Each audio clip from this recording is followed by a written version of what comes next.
Liberdade não é só ir e vir, é também poder escolher. E quando a gente fala de dinheiro, aí a conversa fica até mais séria.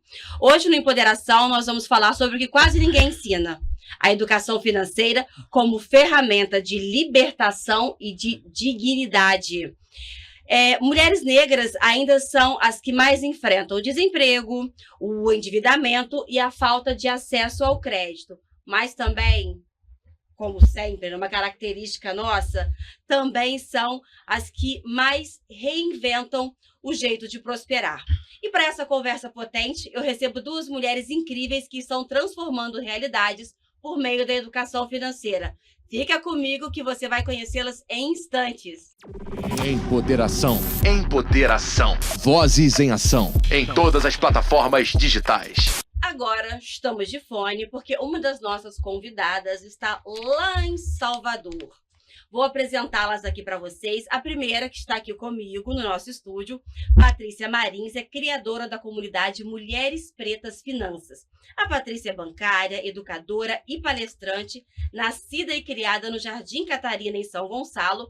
Ela conhece de perto os impactos do racismo e da exclusão econômica. Ela tem mais de 16 anos no Banco do Brasil, formada em matemática pela UERJ e especializações em gestão financeira e diversidade. A Patrícia, gente, criou uma metodologia acolhedora antirracista que une ancestralidade e finanças. Seja muito bem-vinda. Obrigada, muito obrigada. É um prazer estar aqui com vocês nessa manhã. É uma alegria recebê-la, Patrícia. E online conosco está a Átila Lima, empresária, gestora e educadora financeira desde 2018, especialista em finanças pessoais, mulher preta, periférica e ex-endividada. E vai contar esse segredo pra gente, hein? CEO da Átila Finanças e da startup Dinheiro Nasce em Árvore, ela leva a educação financeira de forma prática e dinâmica para escolas e comunidades. Ela também é palestrante, influenciadora e escritora. A Átila desenvolveu a terapia financeira, que já transformou a vida de centenas de brasileiros. Átila, muito obrigada, seja um prazer. Seja muito bem-vinda, aliás. Seja muito bem-vinda, é um prazer te receber. Que honra esse convite, ter espaço para falar de educação financeira, a gente levar essa bandeira para mais pessoas, especialmente mais mulheres. É muito especial e estou muito feliz aqui e honrada. A alegria toda minha em recebê-las aqui. Queria muito que você estivesse presencial, por favor, quando estiver aqui no Rio de Janeiro. Vamos marcar uma nova conversa presencial, por favor, tá? E eu já fiz a apresentação aqui formal, através da bio de vocês, mas o que eu gosto mesmo é da maneira que cada uma se coloca, se mostra, se expõe. Eu nem uso mais o termo definir, porque definir pra gente é pouco. Por favor, Patrícia, quem é Patrícia Marins? Então, essa bio, eu acho ela muito limitada, né? Porque a gente não é uma bio, a gente é um ser em construção, na verdade, né? E a gente vem desse lugar, né, de escassez, de ter passado por momentos difíceis na vida financeiramente, para chegar numa construção. E o que a gente faz hoje é exatamente tentar levar para as outras mulheres pretas, né, no meu caso, de mulheres pretas, que elas não precisam passar por tudo que eu passei para fazer e para ter uma prosperidade financeira. Prosperidade financeira, gosto deste termo. Átila, por favor. Vamos lá, né? Eu sou uma mulher que foi muito endividada, muito jovem, né? Eu entrei no endividamento, acho que com os 18 anos, e vivi aquela experiência de sair, de estar na universidade, estar passando por aquele desafio sem entender. Mas também sou técnica em enfermagem de formação, acho importante trazer isso, né? Esse papel da mulher no cuidado, ele é muito forte, ele é muito desvalorizado. Então, eu vi dessa realidade de uma mulher negra que não conseguiu terminar a sua faculdade e precisou de um curso técnico para ter dignidade de vida. E dentro dessa trajetória, né, mesmo ganhando bem, enquanto servidora pública federal, as dívidas continuavam me acompanhando. Então, entender que a educação financeira precisaria fazer parte da minha vida foi o que me trouxe para esse lugar de sair das dívidas, de ajudar outras pessoas a saírem das dívidas e de poder agora criar uma startup com esse objetivo de difundir a educação financeira para o Brasil e, quiçá, para o mundo. Ou seja, o endividamento, de certa forma, te ajudou a encontrar um outro caminho profissional, que não aconteça com ninguém, mas Sim. Foi essa minha caminhada. Gente, aqui nós estamos naquele esquema. Tira fone, bota fone, tira fone, bota fone. Agora foi. E estou aqui com Patrícia Marins, a Átila tá online, a Átila Lima. Elas já se apresentaram, já falaram um pouco aí de como elas se veem. E eu quero que agora a Patrícia fale pra gente sobre o seu projeto Mulheres Pretas Finanças. Vamos lá. Muito interessante a fala da Átila, né? Que ela se tornou endividada com 18 anos. Eu acho que eu também. E eu tenho uma formação, né, de professora, sou professora de matemática, e eu achava que o professor ganhava mal. E aí eu resolvi mudar de profissão porque eu queria dinheiro. Falei assim, não quero mais ser professor, adoro ser professor, mas eu quero dinheiro. E fui ser bancária.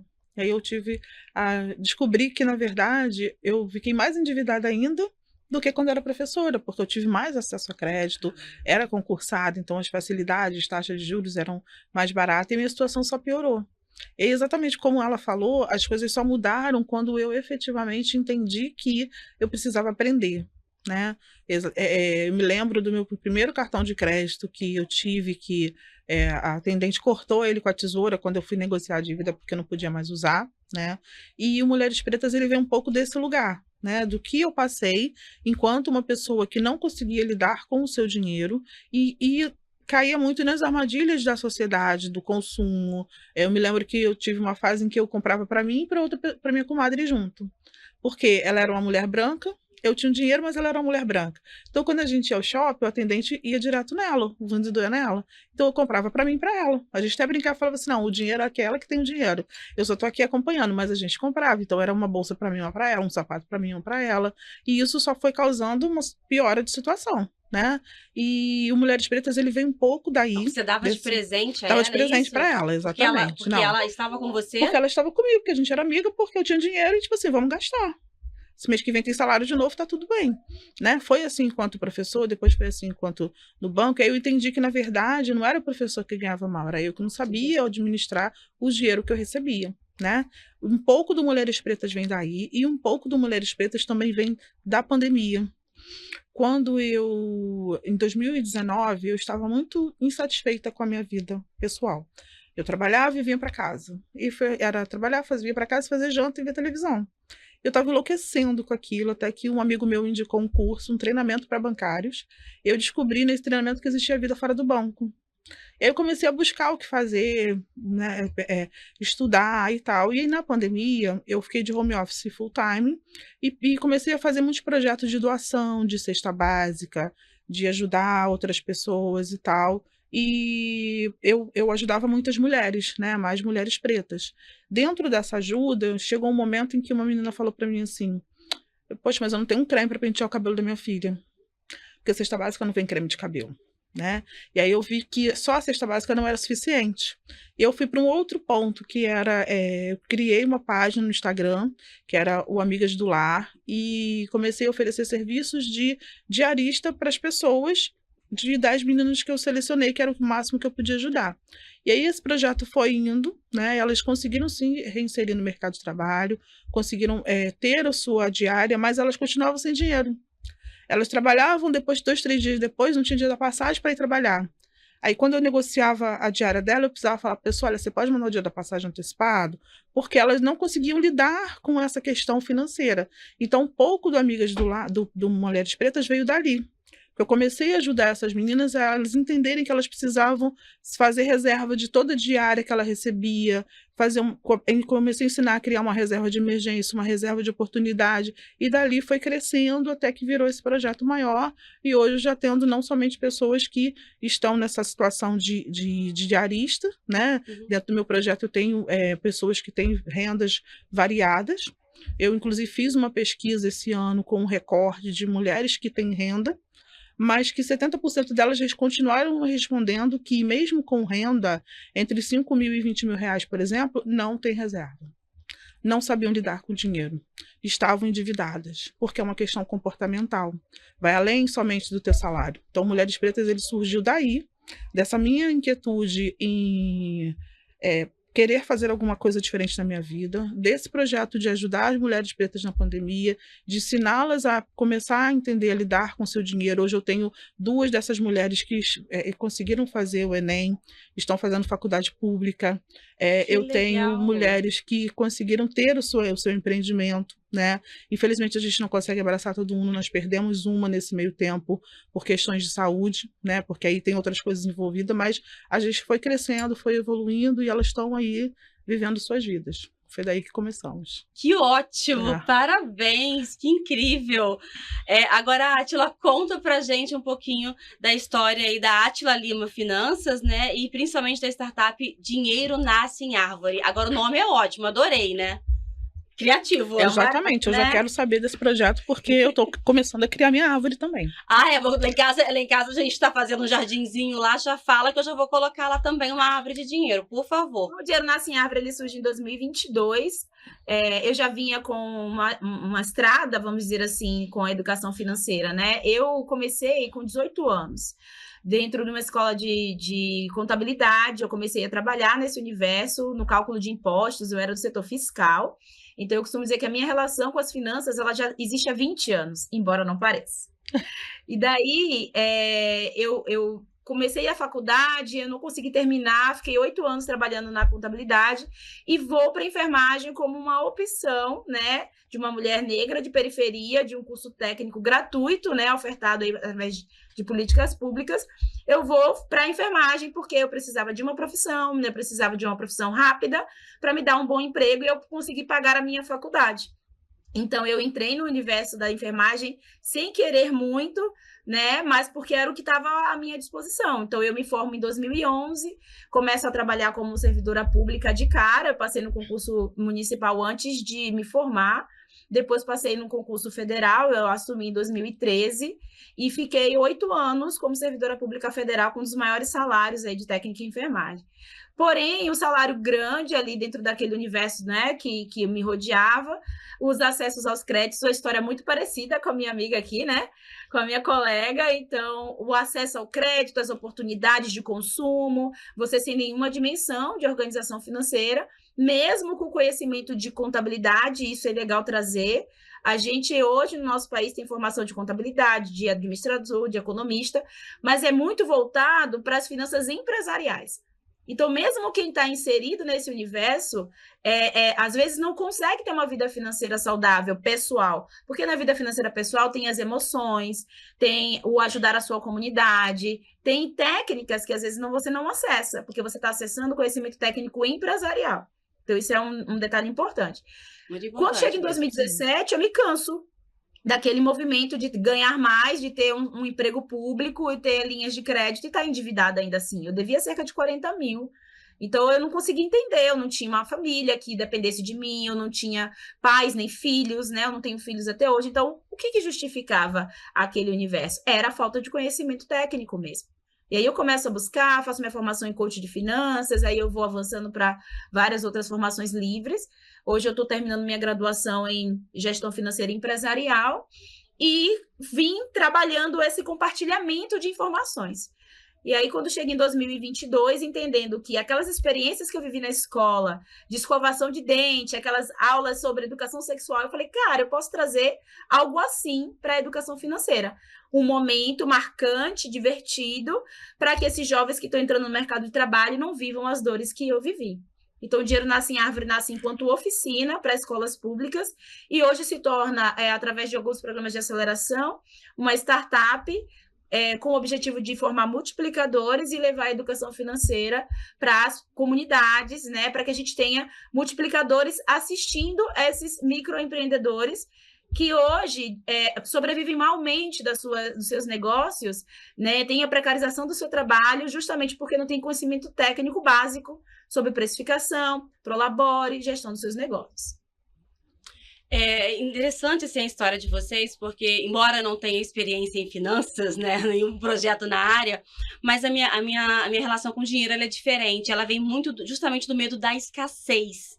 Então, eu sempre fui muito econômica, aquele medo de tenho 10 reais aqui, mas tenho medo de amanhã não ter, vou guardar, vou inclusive deixar de fazer alguma coisa, de comprar lá atrás, né? Comprar um item básico que fosse, mas justamente com medo de não ter amanhã e precisar para uma emergência. E isso, por um lado, eu acho que isso me atrapalha muito, me atrapalhou e me atrapalha muito, mas, ao mesmo tempo, também foi importante agir dessa maneira, porque eu economizei. Então, era muito econômica. Só que era ruim que eu deixava de viver coisas, de experimentar coisas. E aí, eu tô falando de ter dinheiro já com 12 anos, porque eu fazia crochê com a minha tia, que vendia, então eu já tinha um dinheirinho ali.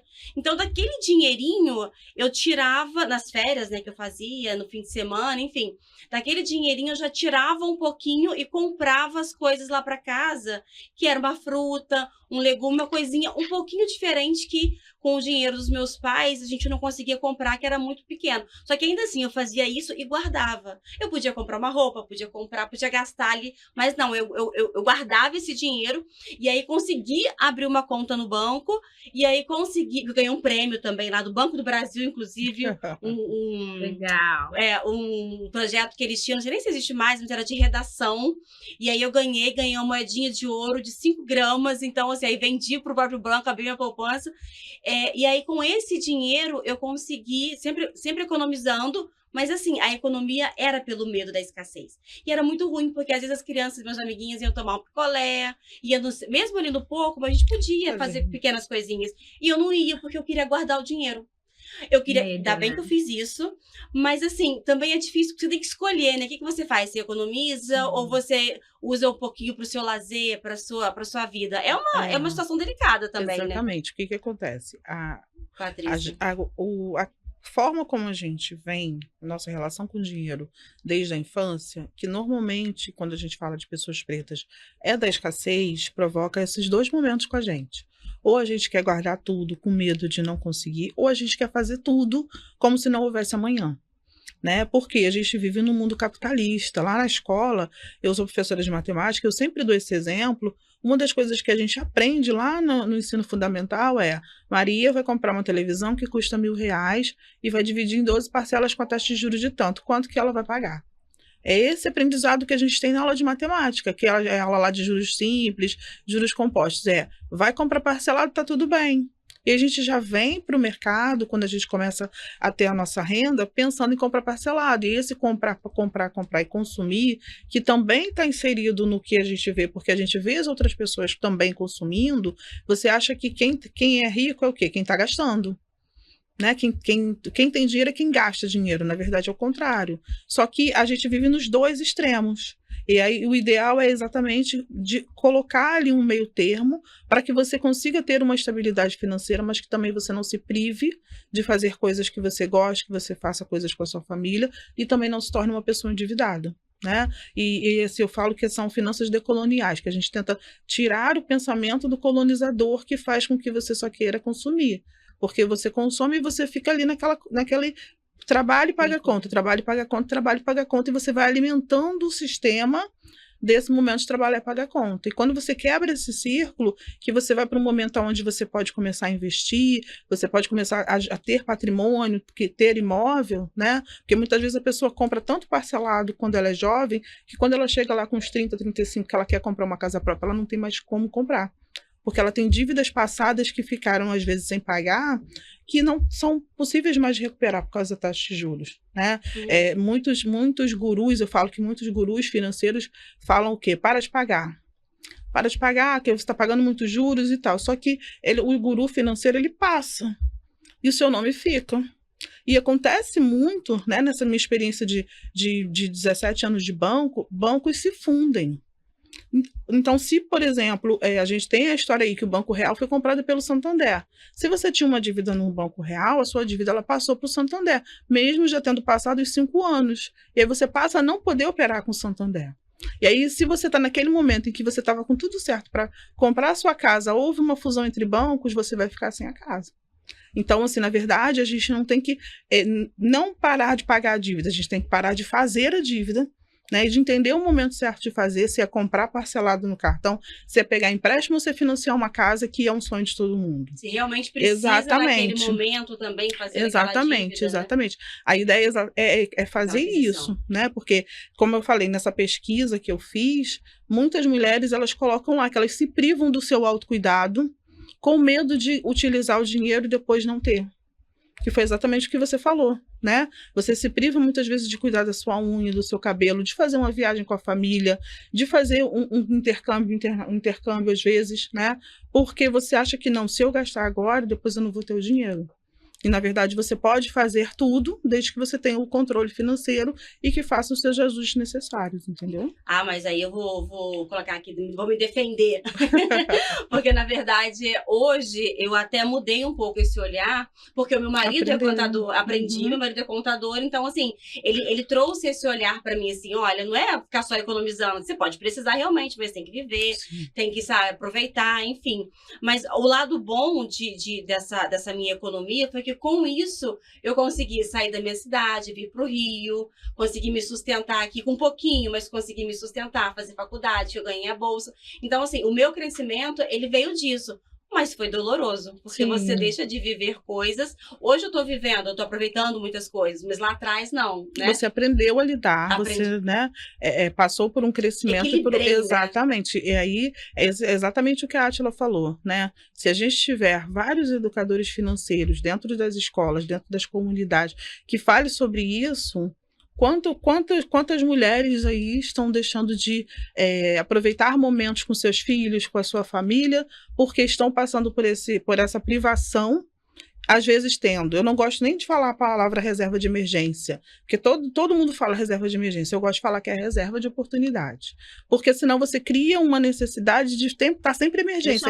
Eu chamo de colchão financeiro. Exatamente, porque às vezes é uma oportunidade, né? Colchão. Nós chamamos aqui de colchão financeiro. Exatamente. Gostei dos dois termos, ou colchão financeiro ou reserva de oportunidade. Para você sair dessa coisa da emergência, porque senão você às vezes não utiliza aquele recurso para uma benesse, porque você fica esperando uma emergência que, felizmente, muitas vezes não acontece. Graças a Deus, né? Graças a Deus, nunca precisei. Exatamente.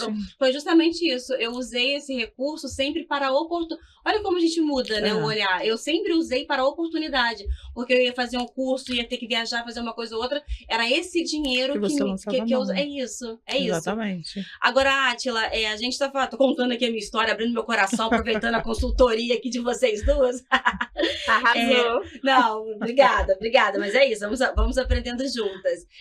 Agora, Átila, eu achei interessante aqui o que a Patrícia trouxe pra gente, além do termo, né, que você usa ela usa outro, que é a questão da oportunidade, é possível realmente, assim, qual que é a virada de chave, assim, existe um momento em que a mulher se dá conta, assim, existe algo em comum nessas mulheres que, assim, não, agora eu preciso entender melhor, lidar melhor com o meu dinheiro. Existe esse momento em comum entre elas ou não? Cada um realmente tem o seu momento, sua situação? Eu acho que é muito particular, assim, cada pessoa ela vai viver essa dor das questões financeiras em um determinado nível. Em alguns casos pode acontecer quando a mulher ela começa a gestar, então ela quer um futuro melhor para o filho, então ela sente que aquela vida que ela está vivendo não é mais possível de trazer segurança para a família, ou às vezes com o desemprego do companheiro, ou às vezes porque ela está desconfortável com a sua profissão e ela quer uma transição de carreira, ou ela quer uma vida que traga um pouco mais de autonomia. Então, eu acho que é muito particular esse lugar do perceber que a educação financeira é indispensável. Porém, tem uma outra coisa que nas minhas pesquisas a gente tem percebido. Às vezes, o empreendedor, a empreendedora, né, ela não consegue identificar que o problema dela é falta de conhecimento. A maioria sempre está associando a falta do dinheiro. Então, a minha dificuldade financeira está relacionada com a falta do dinheiro. Eu tenho que ganhar mais, eu tenho que ter um salário melhor, exatamente, eu tenho que ter um faturamento maior. Mas dificilmente as pessoas percebem que não ter educação financeira é a problemática. Então, a gente trabalha nesse viés de, pelo menos, mostrar esse termo, educação financeira, de forma um pouco mais difundida, né, através de canais como esse de comunicação, TV, rádio, jornais, porque as pessoas precisam saber que existe isso. Tem gente que nem sabe que educação financeira é uma temática que pode ser trabalhada no nível individual, como um consultor, por exemplo. Então, eu acho que a gente precisa ainda popularizar esse acesso e essa temática, porque nas escolas, nas nossas graduações, infelizmente, a gente não tem formalmente a educação financeira como uma base, assim como a gente tem português e matemática, como a gente tem outras ciências. Então, a gente ainda precisa fazer com que a educação financeira faça parte do nosso contexto educacional, para que em algum momento da vida adulta, essa pessoa, esse jovem que passou por esse conteúdo, ou essa família que fez uma oficina, ela saiba, opa, eu vou ter que estudar mais sobre esse assunto. Sim. Então, eu entendo que é um pouco disso, assim, identificar que a educação financeira precisa existir no nosso contexto. Tem uma coisa também que você falou que é importante. As pessoas sempre perguntam, provavelmente perguntam para você também, você dá planilha? Eu pensei na planilha aqui. Quando você começou a falar, eu falei, gente, vou citar a planilha aqui. Odeio planilha. Tem um ranço, tem um ódio de planilha, eu brinco, né? Mas por quê? Porque a pessoa precisa entender que não é a planilha que vai resolver a sua questão financeira. E é entender o porquê você está planilhando, o que você está colocando, né? Também complementando o que o Átila falou, eu percebo que muitas mulheres, as pessoas, elas vêm sem objetivo.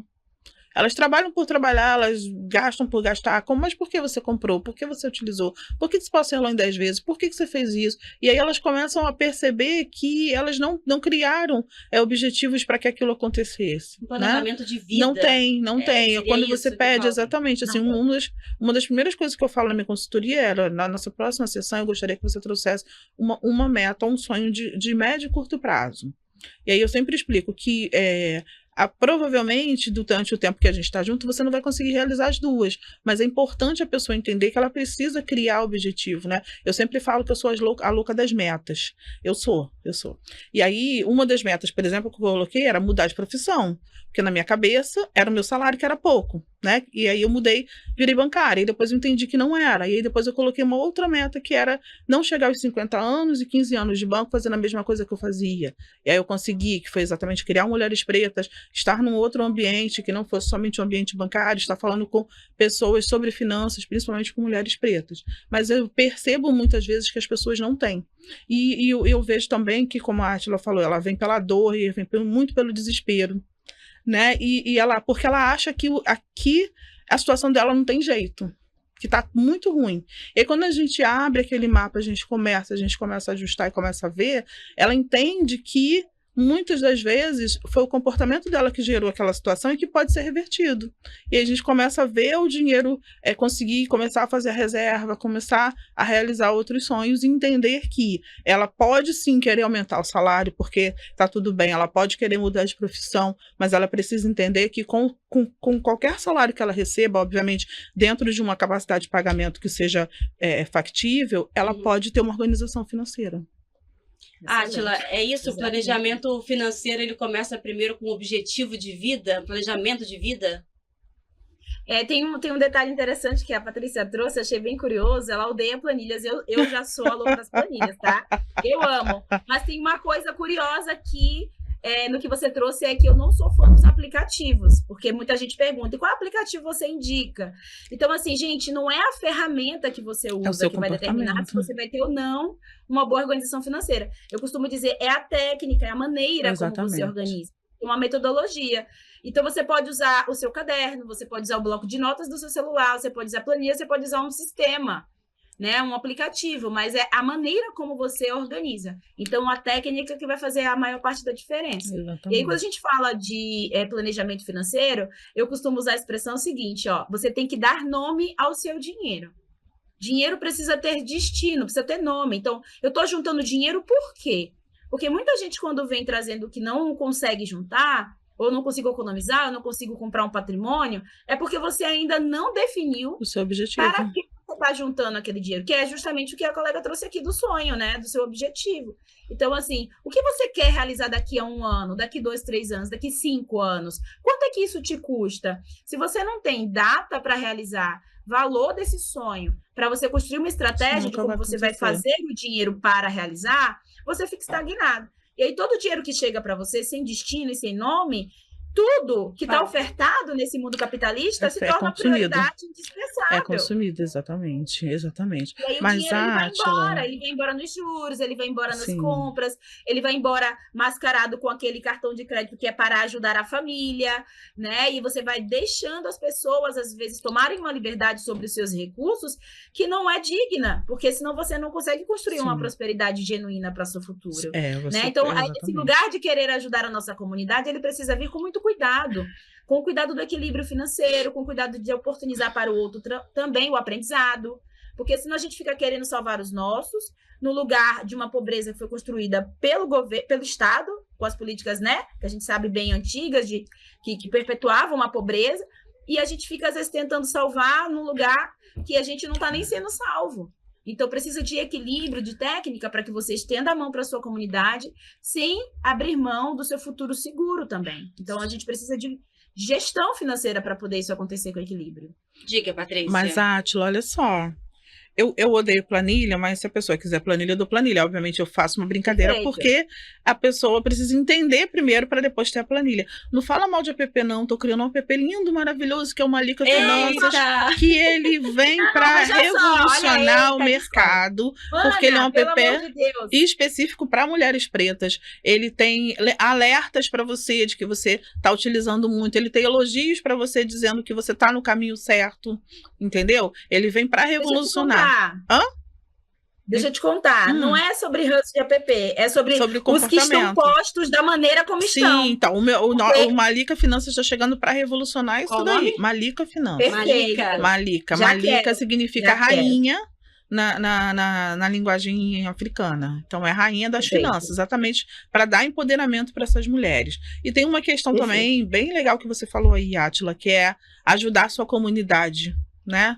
Quando a gente fala exatamente de mulheres, e principalmente de mulheres pretas, essa interseccionalidade que vem ali, que diz que mulher preta é a forte, que ajuda todo mundo, e aí você quer carregar o mundo nas costas. Tem a questão da gente, quando a mulher tem filhos, e ela se sente culpada porque ela trabalha muito, e aí ela quer compensar o filho com tudo quanto é coisa. Tem a família, às vezes você, nós aqui, eu principalmente, porque já passei dos 50 anos, venho de uma geração de mulheres que foram as primeiras por várias coisas. Primeiro entrar na faculdade, primeiro passar no concurso, primeiro fazer uma pós-graduação, primeira.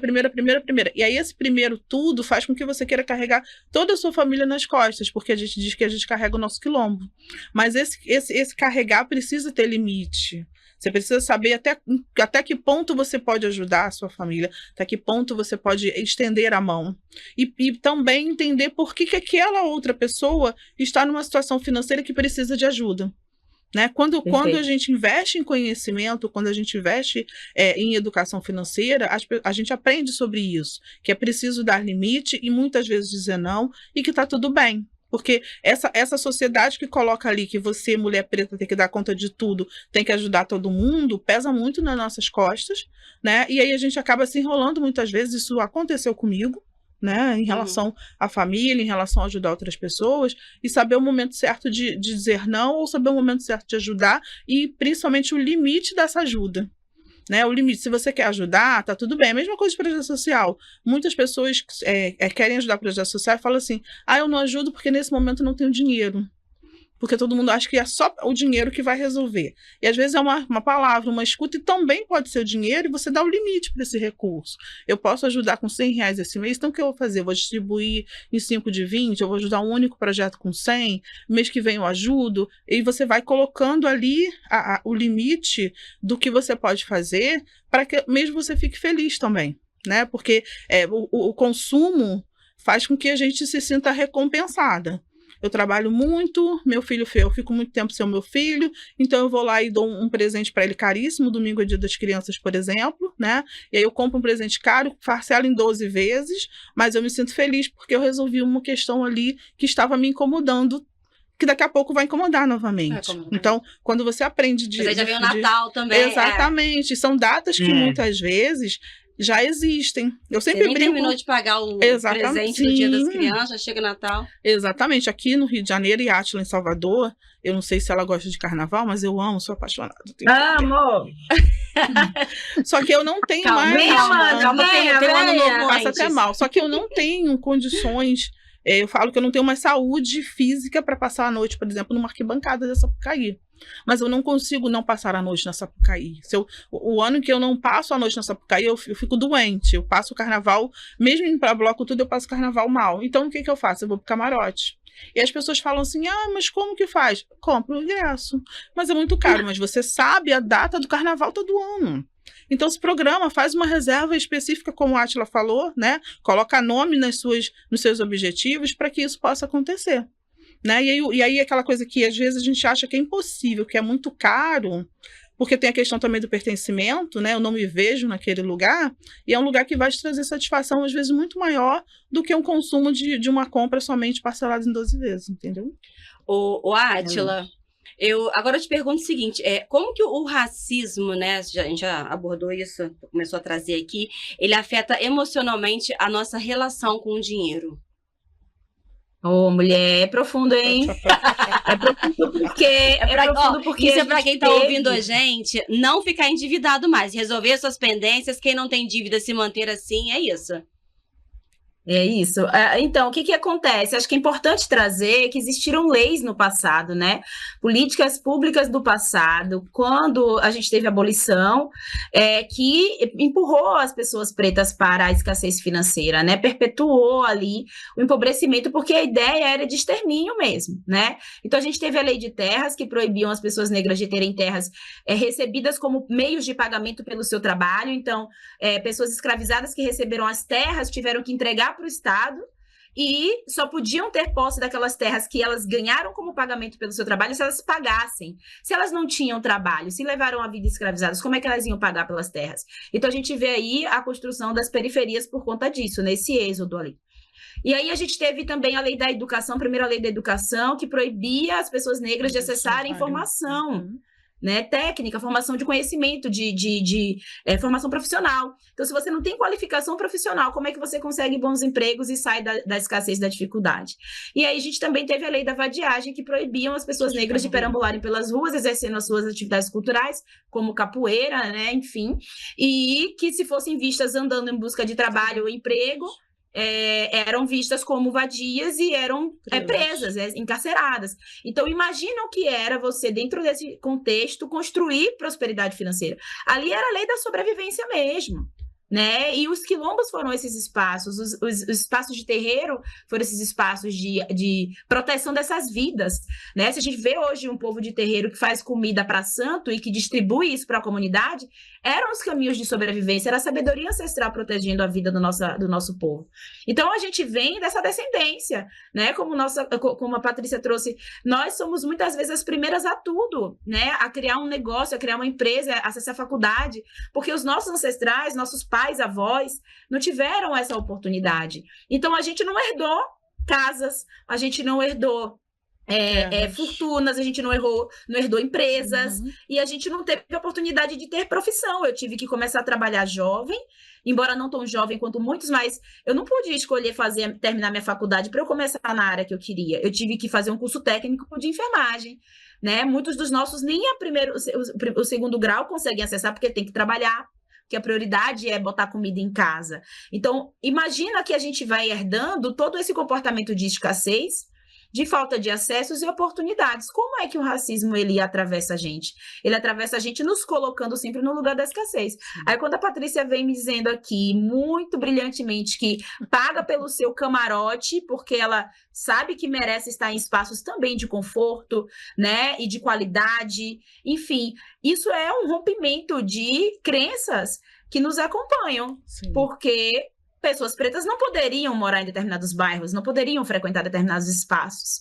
Então, a gente vai rompendo também com crenças que nos impedem ou que nos dificultam de acessar a prosperidade. Então, às vezes, até o dinheiro chega, mas ele não fica, porque justamente a gente sente que não merece ter. Então, a gente vai gastando ou vai fazendo coisas que façam com que esse dinheiro saia da nossa vida porque a gente não sente que merece aquele lugar de prosperidade. Por quê? Porque o nosso contexto social nos trouxe esse lugar de que você é uma pessoa preta, você teria que estar na periferia. O que você está fazendo nesse bairro de rico? O que você está fazendo morando perto da praia? Que história é essa que você curte o carnaval no camarote?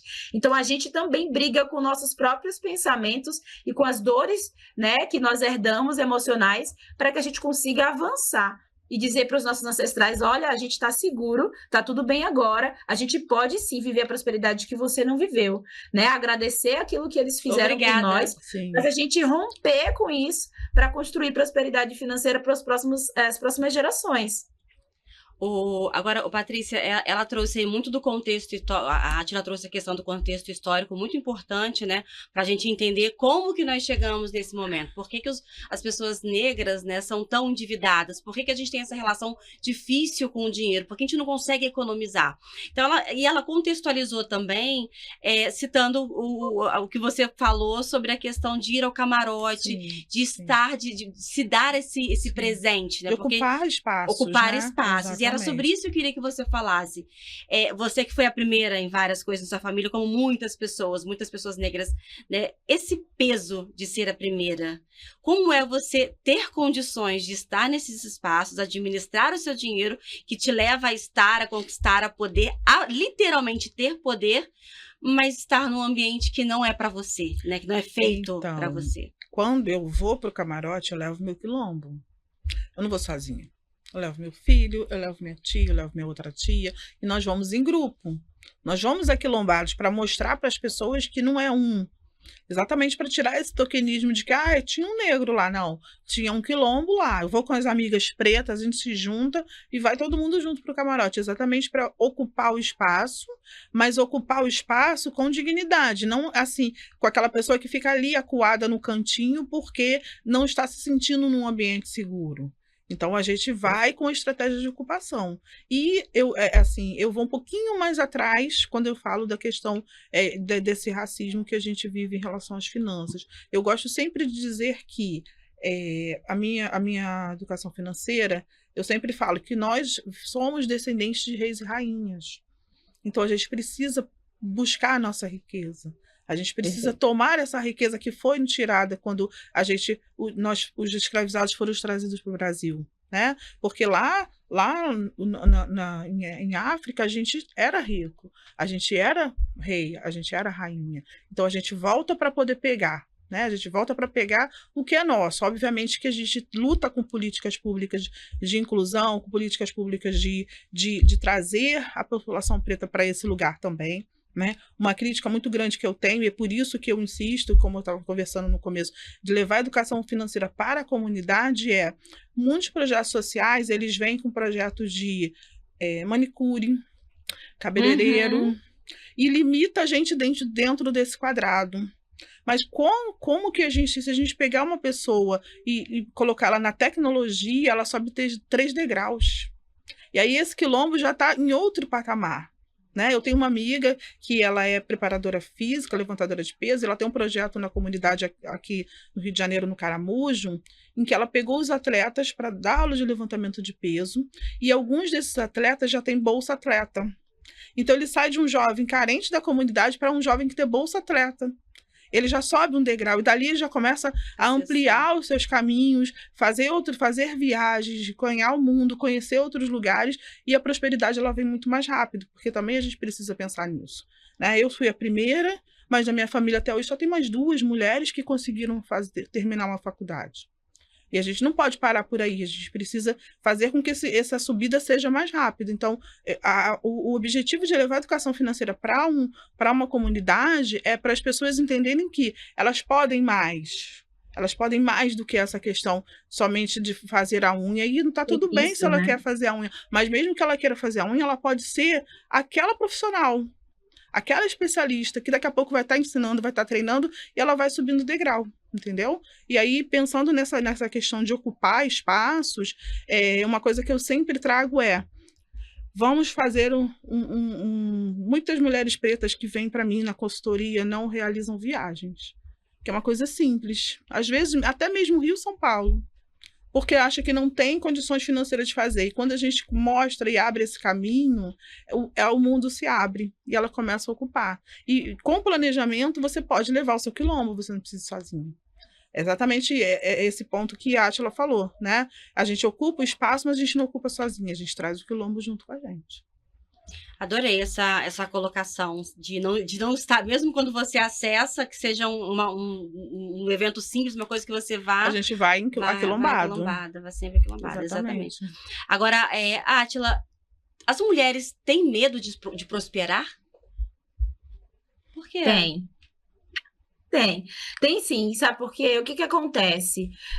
Muitas vezes essa prosperidade, ela vem com o olhar do julgamento, né? E aí, quando a gente vem de comunidades que passam por essa situação de escassez, como eu vim, né, da periferia de Salvador, aí você se torna a metida, a de nariz em pé, a tirada rica, e todo mundo quer pertencer, né? A gente tem essa necessidade humana do pertencimento na sua comunidade, de ser visto, de estar fazendo parte, né? E aí, quando você vai avançando nesse lugar do prosperar, quando a maioria, infelizmente, ainda não teve esse despertar, ou ainda não teve também essas oportunidades, aí as pessoas, às vezes, até como um mecanismo de defesa, trazem esses tipos de comentário, né? A própria família, às vezes, traz um pouco desse julgamento. E a tirada rica, e mora no bairro de rico, porque agora tá aí toda de nariz em pé. Então, a gente entende que muitas vezes não é um comentário para ofender, né? É um comentário porque a nossa sociedade, ela é formada dessa forma, né? Nos coloca nesse lugar de se manter na escassez, na dificuldade financeira, perpetuando e normalizando o empobrecimento. Se manter então, na muitas base, vezes, né? se apressa a mulher... Como? Se manter na base, né? Manter na base, Manter na exato. base. E aí, essa mulher que quer algo diferente do que está posto para ela, ela vai se confrontar com eu posso, né? Eu tenho permissão para isso. Então, internamente, ela às vezes acaba se boicotando, porque ela não se sente tão confortável. Então, nas minhas atividades de terapia financeira e também, né, nas dinâmicas do Dinheiro Nasce em Árvore, a gente traz, por exemplo, uma ferramenta coagulando, trazendo em comparação com o que a Patrícia trouxe sobre a gente resgatar para além da escravização. A gente tem um exercício que eu chamo de espelho das Iabás, onde a gente olha para esse espelho e a gente profere palavras de afirmação sobre quem a gente é, sobre nossa potência, sobre a nossa riqueza, sobre a nossa prosperidade, sobre a nossa saúde. Eu uso muito um livro de mantras da nossa queridíssima Rita Batista, né, que traz uns mantras sobre riqueza e prosperidade que eu adoro. Então, as mulheres se colocam na frente dos espelhos e começam a falar olhando no olho delas próprias e se permitindo esse lugar de prosperar. Então, a gente ainda precisa trabalhar isso. E, às vezes, para as mulheres brancas ou pessoas mais elitistas, é natural, é comum, porque eles têm exemplos dessa riqueza no entorno. Isso é naturalizado. Para a gente, não é naturalizado. Então, a gente precisa, além de trabalhar o viés da organização financeira, a gente ainda precisa trabalhar também, em especial nas mulheres, esse lugar dessa permissão. E essa permissão passa pelo lugar de você comprar as suas joias e semijoias, você se vestir linda, você gastar com você. Como a colega trouxe, a Patrícia trouxe, tem mulheres que não se permitem gastar consigo, porque a prioridade é o outro sempre, né? Então, como é que você trabalha esse lugar de você poder descansar, de você poder viajar, de você poder gastar e ter sua unha de gel, e ter seu cabelo de trança, e ter seu black, e ter sua lace? Isso são necessidades para a sua autoestima, tem que estar no seu orçamento. É inadmissível você construir um orçamento onde você não tem espaço para gastar com você. Sim, né? Então, exatamente. Isso tudo vai sendo trabalhado de maneira também equilibrada. É isso. Agora a gente está encaminhando aqui para a reta final e a proposta é essa, falar de ações. A gente já falou aqui, né? Vocês já trouxeram vários insights aqui de como perceber a questão do endividamento, como combater, mas agora o que eu quero é dica prática. Dona Maria, Fernanda, a Creuza, todo mundo está acompanhando a gente. Neste momento, tiveram lá um insight. Pronto, quero mudar. O que faz, Patrícia? Agora, quem está ouvindo? Qual o primeiro passo? Um exercício que eu gosto de fazer muito, e eu brinco que é pegar um papel, dobrar, colocar na bolsa e quando você botar o pé na rua, anotar tudo que você gasta. Eu saí para vir para cá agora, gastei R$12,60 num táxi. Vou descer, vou tomar um cafezinho, vou anotar. Meu almoço, comprei um presentinho para Maria, isso, aquilo. Quando você faz uma semana dessa anotação, e que você vai ver, você toma um susto. Porque você não percebe quantas coisas você vai gastando que não estão incluídas lá no seu salário. E que você fala assim, porque a gente tem muito mapeado as contas, luz, água, telefone, internet, aluguel, condomínio, escola da criança, isso tudo está mapeado. Macro, né? Exatamente. Mas esses pequenos gastos aí, que impactam muitas vezes grandemente no seu orçamento e que você precisa entender por que você está fazendo. Eu sempre brinco muito que aqui no Rio de Janeiro a gente tem uma questão de transporte público. Mas muitas vezes as pessoas usam Uber quase todo dia e você vai entender, não é por causa do transporte, é porque acordou atrasado. Então, entende que é um comportamento que se você dormir meia hora mais cedo, você vai conseguir acordar mais cedo e você vai conseguir pegar o seu transporte mais vazio e conseguir chegar no trabalho sem gastar esse Uber que, de repente, você pode utilizar no final de semana. Então, estratégias que parecem simples, mas que dão resultado, né? Um resultado que, assim, é básico, que também são pequenos gastos, os canais de streaming. A gente chega em casa, eu chego em casa, tipo, sei lá, 7 horas da noite, aí eu vou atender, quando dá 10 horas da noite, eu paro para tomar meu banho e jantar. Eu vejo 5 minutos de televisão e já estou dormindo. Mas, às vezes, a pessoa tem todos os canais de streaming que você pode imaginar, porque começou com uma promoção R$ 9,90, gratuito por 3 meses, não sei o que, e você vai lá deixando, e vai tudo entrando no seu cartão de crédito e você não percebe. Outra estratégia simples que as pessoas podem utilizar e que elas não percebem é entender os programas de pontuação para você tirar vantagens desses pontos que você pode utilizar. Hoje mesmo, exatamente, hoje mesmo a minha viagem que eu falei para você que eu vou fazer, eu troquei pontos. E esses pontos vieram de um celular que a minha afilhada aqui no Rio de Janeiro, problema também de segurança pública, foi assaltada, perdeu o celular. Aí ela falou, você pode comprar um celular para mim? Eu falei, posso. Qual que você quer? Ah, quero tal, peraí. Fui lá no programa de pontuação, vi onde estava pontuando mais, comprei os pontos desse celular. Já é a segunda viagem que eu estou fazendo. Tive agora há pouco tempo lá em Salvador também, utilizando esses pontos. Então, são estratégias que a gente vai colocando para a pessoa, que são simples e que ultrapassam, né, a questão exatamente da planilha, porque o que a pessoa coloca na planilha são exatamente os seus gastos fixos. Aí fala assim, eu tenho que economizar na luz. Tem que economizar na luz? Ok, tem realmente, porque a gente precisa reduzir o que for possível do nosso orçamento. Mas a gente precisa olhar e abrir o mapa das outras coisas. Né? E uma questão que a Átila falou foi o quê? Quando a gente não cuida da gente, a nossa saúde mental fica abalada. Então, a gente compensa isso com gastos, muitas vezes, passando o cartão. E aí é uma questão de às vezes, não faz a terapia, porque acha que a terapia é cara. Mas gasta lá uma compra em 10, 12 vezes uma bolsa, um sapato, que seria terapia. Às vezes não tem um plano de saúde, porque acha plano de saúde caro, mas às vezes tem uma emergência que vai gastar toda a sua reserva num único mês. Então, esses comportamentos que são possíveis da gente mudar logo no primeiro mês, fazem toda a diferença na sua vida financeira. Tá joia. Excelente. Agora, Átila, suas dicas. Bom, eu costumo dizer que, pegando o gancho das anotações, né, como a Patrícia trouxe, é importante que você construa o seu orçamento com folga. Então, traz nesse orçamento a previsão de gasto de coisas que você sabe que não gasta todo mês, mas que em algum momento pode aparecer. Então, por exemplo, quanto é que você gasta de medicamento no mês? Não faço ideia, eu nunca anotei, tá no cartão. Anota para que você traga isso como uma previsão. Então, eu vou deixar aqui R$200 por mês para gastar com medicamento. Se eu não gastar, esse dinheiro vai sobrar, mas se eu precisar, eu não vou precisar acionar o crédito por uma necessidade de comprar um medicamento. Da mesma forma, roupa, calçado, bolsa. Se você quer usar o mecanismo do cartão de crédito para pontuar, é porque você fez uma escolha por uma opção de pagamento diferente, mas não porque você tem a necessidade de usar para parcelar, senão você não consegue consumir.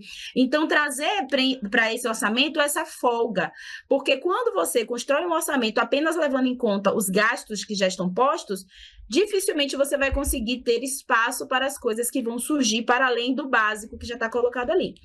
E aí eu convido sempre as mulheres para fazer o seguinte, coloca tudo que você precisa e que você sente que não merece. Então, coloca o espaço da sua manicure todos os meses. Se você precisa de uma faxineira para ajudar você na limpeza de casa, coloca também. Se você sente que andar de Uber é a melhor opção por conta da sua dinâmica de vida, coloca esse gasto. Ah, mas é muito caro. Coloque e enxergue o seu orçamento do jeito que seria o formato ideal. Aí você vai encontrar quanto deveria ser o seu salário e vai comparar com o que ele tem, o salário que você tem hoje. Porque às vezes a pessoa fica tão focada no economizar que se esquece de perceber que ela precisa só ganhar mais mesmo.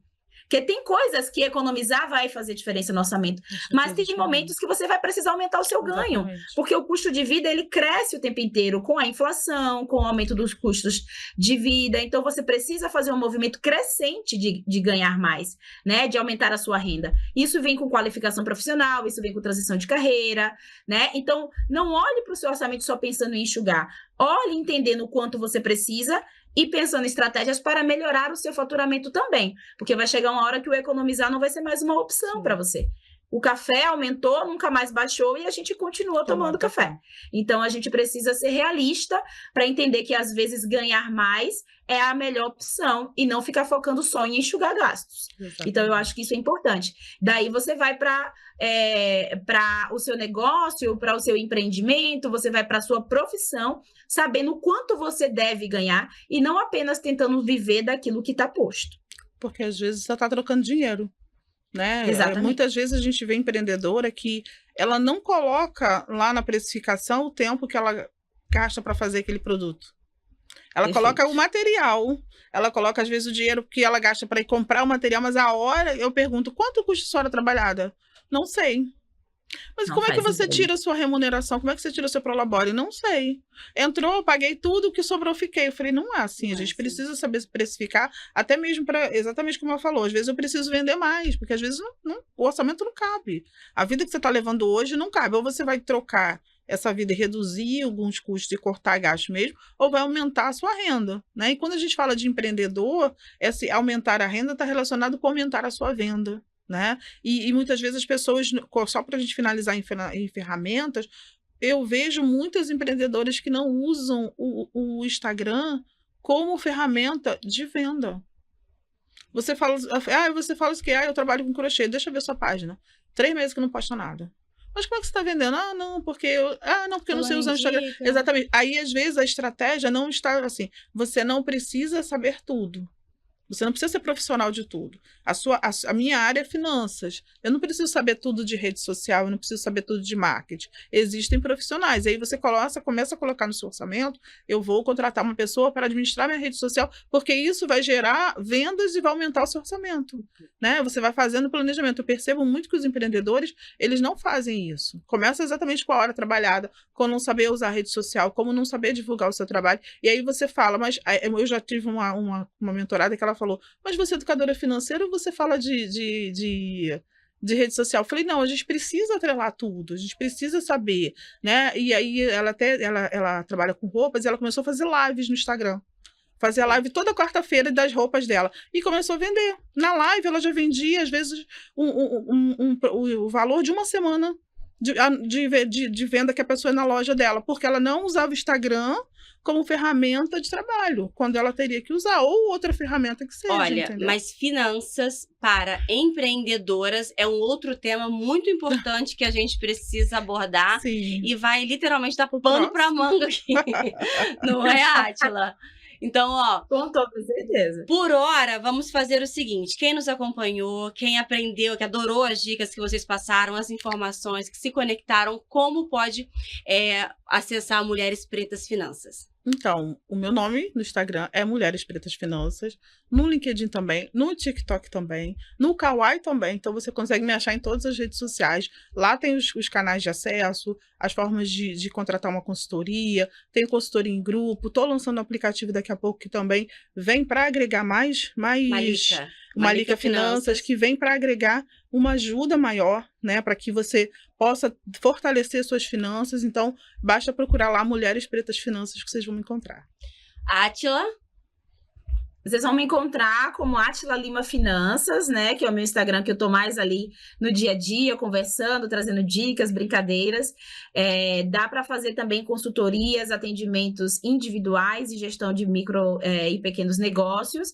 E através do @Dinheiro Nasce em Árvore, tudo junto, ou do nosso site também, www.dinheironasceemárvore.com.br.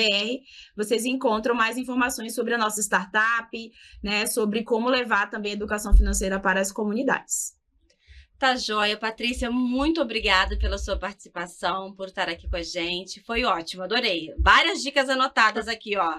Bom, eu que agradeço. Foi maravilhoso estar aqui, né? Compartilhar um pouquinho desse momento com vocês. Quando a gente está aquilombada, a gente vê que as nossas histórias são muito parecidas, né? E que existe possibilidade de mudar, como você mesmo contou sua história aí para mudança. Então, eu agradeço esse momento, foi muito importante.